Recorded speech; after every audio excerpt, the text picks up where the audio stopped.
안녕하세요. 경자입니다. 2월 마지막 주인 이번 주도 한국 증시 흐름은 여전히 좋았습니다. 그렇지만 제가 주로 투자하는 미국 주식과 배당주는 흐름이 조금 애매했는데요.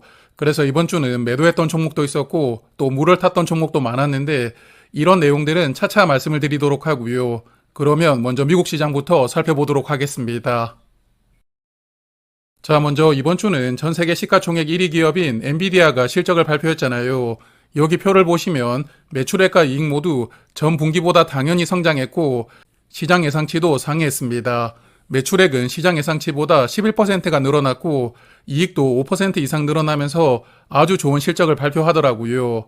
그렇지만 최근에 빅테크 기업들은 실적 발표 이후에 주가가 급락하는 흐름이 계속 나오고 있는데 엔비디아도 그런 흐름에서 자유로울 수가 없었고 그래서 실적 발표 이후에 주가가 하락하면서 한 주 동안 약 7% 주가가 하락했고요.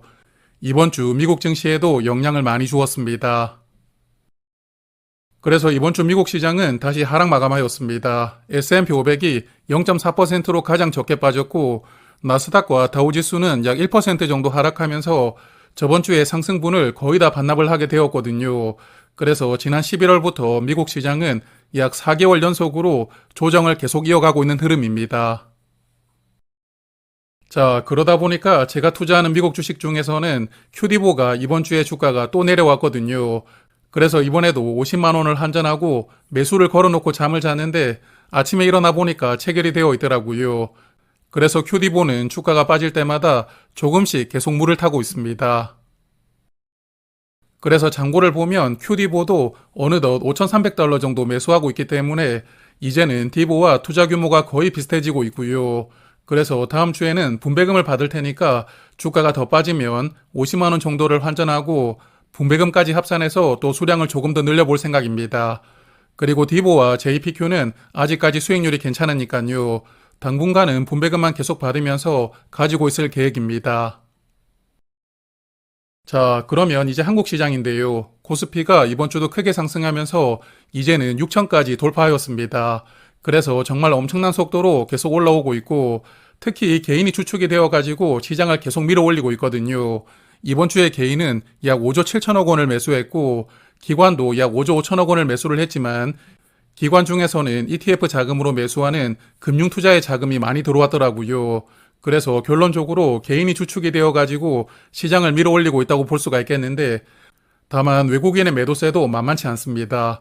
이번 주만 11조 원 넘게 팔면서 지수가 올라올 때마다 개인에게 계속 물량을 넘기고 있는데요. 그래서 외국인의 매도 자금이 너무 많다는 부분은 저도 조금 걱정스럽기는 합니다.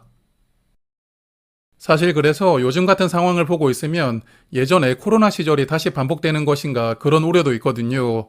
그때도 동학개미 운동이라고 해서 개인 자금이 엄청나게 들어왔고 그 결말이 좋지 못했다는 부분은 다들 알고 계시리라고 생각합니다.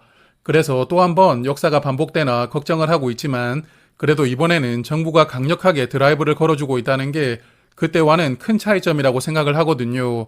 이번 주에 3차 상법 개정도 통과를 시켰고 또 대통령이 본인 집도 처분하면서까지 부동산 시장의 자금을 금융시장으로 옮겨오겠다는 정책에다가 드라이브를 걸어주고 있으니까요.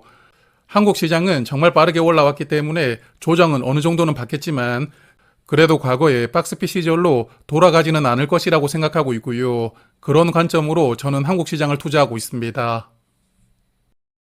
자, 그러면 이제 이번 주 투자를 조금 돌아볼 텐데요. 먼저 미래에셋 계좌부터 말씀을 드릴 텐데 메리츠 금융지주와 미스터홀딩스를 전량 매도하였습니다. 미스터홀딩스는 주가가 상승하는 게 버겁다는 느낌이 들어가지고 그냥 정리를 하였고 대신에 코리안리를 새롭게 데리고 왔거든요. 그렇지만 코리안리는 길게 투자할 생각은 없으니까 잠시 후에 조금 더 말씀을 드리겠습니다. 그리고 메리츠 금융지주는 이번 주에 노이즈가 또 나오다 보니까 조금 부담스럽게 느껴지기도 해서 일단 정리를 하였는데요. 정리한 뒤로 주가가 크게 빠지더라고요. 그래서 13만 원부터 다시 모아가 볼 생각으로 일단 40조를 매수하면서 다시 담아 보았습니다. 그리고 VT가 이번 주에 실적을 공개했기 때문에 실적을 보고 나서 100주를 더 매수했는데 그래서 이번 주에 담았던 종목들을 간단하게 말씀을 드리고 넘어가겠습니다.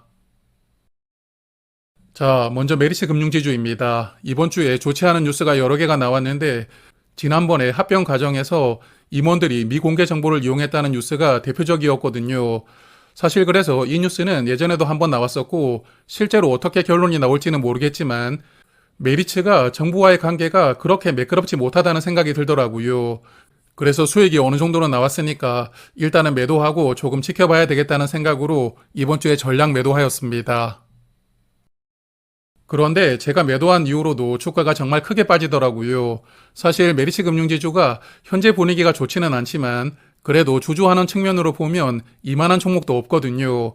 그래서 13만원까지 다이렉트로 내려오길래 다시 조금 더 모아봐야 되겠다 생각이 들었고 그래서 40주를 담았는데요. 그런데 금요일에 주가가 더 밀리면서 12만 7천원까지 빠지고 마무리가 되었습니다. 그래서 다음 주에 주가가 12만 7천원을 깨면 또 40주를 매수할 생각이고요. 이렇게 주가가 3천원씩 빠질 때마다 40주씩 담으면서 일단은 200주를 목표로 이번에도 천천히 한번 모아가 볼 생각입니다. 자, 그리고 이번에는 VT입니다. 25년 실적을 조금 애타게 기다리고 있었는데 역시나 전년보다 이익단에서는 조금 부진하였더라고요. 매출액은 약 4,400억 원으로 전년과 비슷했지만 영업이익은 25% 감소한 830억 원을 기록했고 그리고 순이익은 632억 원으로 전년보다 39%가 줄었습니다. 그래서 작년 3분기부터 마케팅 비용을 크게 늘렸다 보니까 이익은 조금 줄었지만 그래도 매출은 약간 개선하였기 때문에 25년도 실적은 그래도 제가 예상하고 있던 수준이었습니다.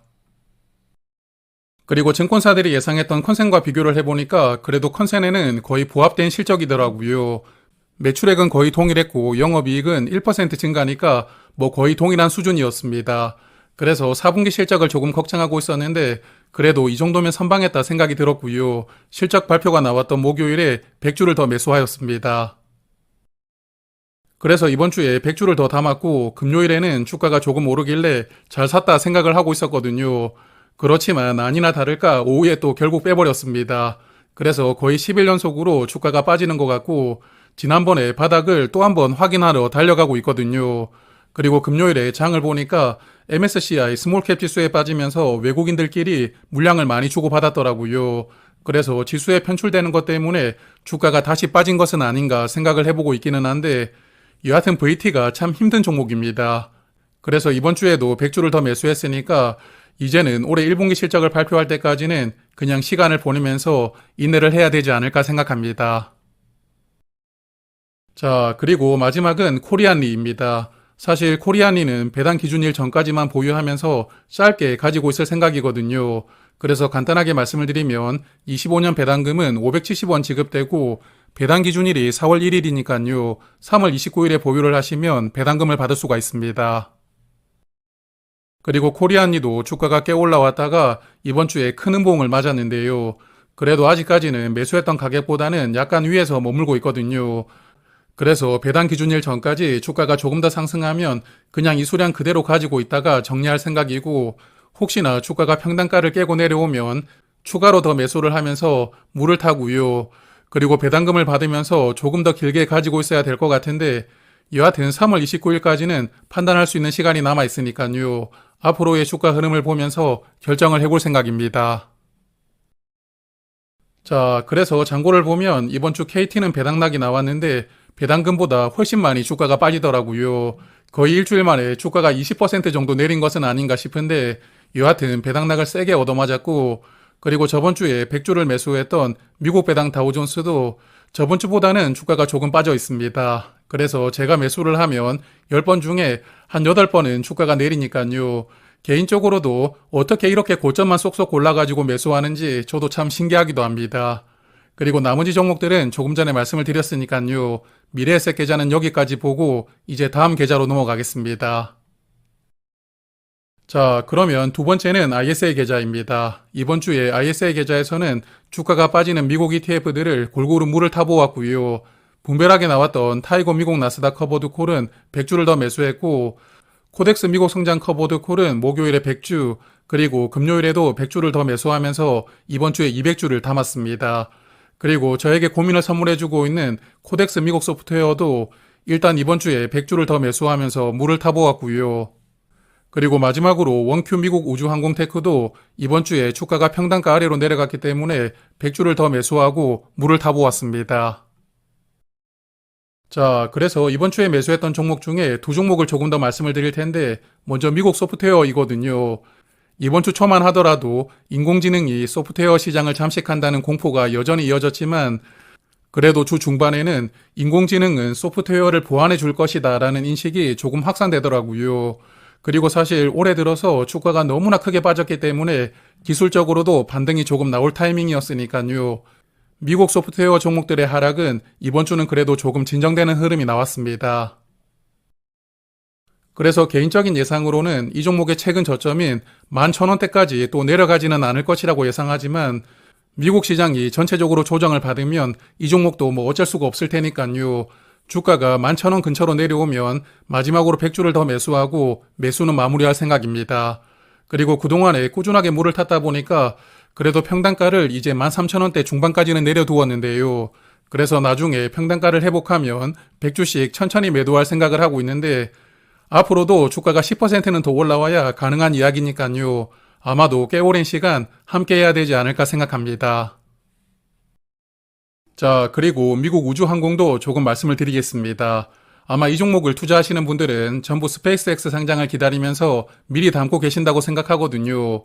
올해 미국 시장에 상장하는 공모주 중에 가장 큰 종목이라고 생각하는데 뉴스를 보니까 6월에 상장을 추진한다는 이야기가 있더라고요.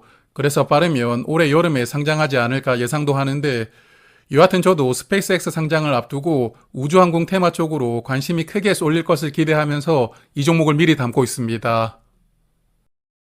그래서 이 종목을 포트폴리오에 담은 지가 이제 한 달 정도 시간이 되는 것 같은데 제가 투자하기 전에 주가가 한번 크게 상승했다가 내려왔고 최근에는 주가 변동폭이 그렇게 크지는 않습니다. 그래서 우주 관련 테마가 한번 크게 부각이 되었다가 지금은 조금 잠잠해진 것 같은데요. 스페이스X가 상장하고 나서도 이 종목을 계속 가지고 있을지 아니면 상장하는 타이밍에 정지할지는 앞으로의 흐름을 보면서 판단을 해야겠지만 여하튼 상장이 다가올수록 조금씩 더 주가가 올라가지 않을까 기대를 하면서 투자를 하고 있거든요. 그래서 이번 주에 100주를 더 매수하면서 이제는 900주까지 수량을 늘렸는데 혹시 다음 주에 주가가 12,000원을 또 깨고 내려오면 100주를 더 담고 일단은 수량을 1000주까지는 만들어 둘 생각입니다. 자, 그래서 ISA 계좌 잔고를 보니까 코덱스 주주하는 고배당주도 저번 주보다 주가가 조금 빠졌지만 그래도 여전히 20% 넘는 수익률을 보여주고 있으니까 좋은 흐름이라고 생각합니다. 그리고 라이즈 미국 밸류 체인은 최근에 매수했던 분들이라면 약간씩 손실이 나오고 있으실 텐데요.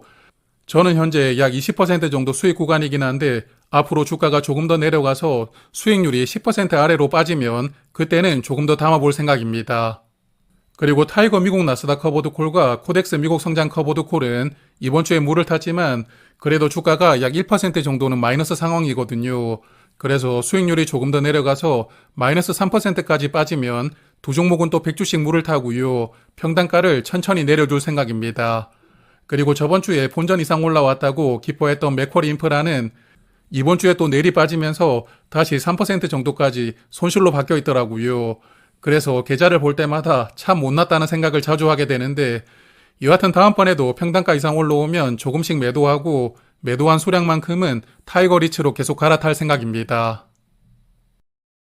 자, 그리고 마지막으로 말씀드릴 계좌는 월배당 ETF만 모아가는 계좌입니다.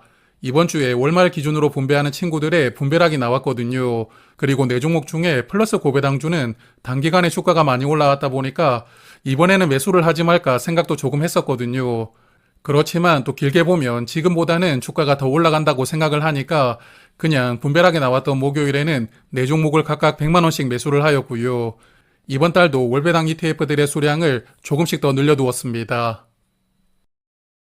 그래서 잔고를 보니까 플러스 고배당주는 여전히 흐름이 괜찮더라고요. 이번 주에 불타기도 했고 수익률도 약간 빠졌지만 그래도 40% 정도는 수익 구간입니다. 그리고 타이거 리츠도 괜찮고 미국 시장이 조정을 받고 있지만 그래도 코미컨은 나름 잘 버텨주고 있더라고요. 그리고 밑에 있는 코덱스 친구들은 이번 주도 물을 탔지만 수익률이 조금씩 더 빠져 있더라고요.